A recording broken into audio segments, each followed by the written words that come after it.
banyak yang nggak tahu bahwa film drama bidah ini udah semenjak puasa kemarin udah viral di Malaysia.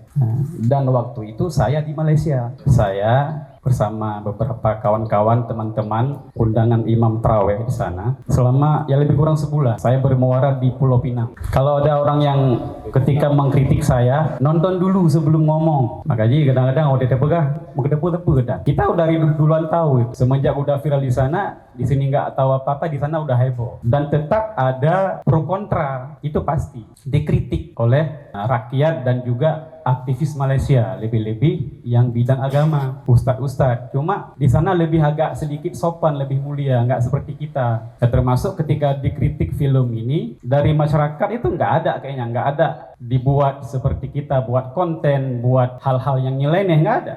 Ya, dan itu biasa di sana itu. Dan yang kritik pun bukan sembarangan, sampai ke pihak JAKIM. JAKIM itu Jabatan Kebajikan Islam Malaysia. Kalau kita Kemenak, dan dipanggil, sutradaranya itu dipanggil. Karena udah keterlaluan, kelewatan batas, dan disuruh potong beberapa adegan-adegan yang sangat keterlaluan.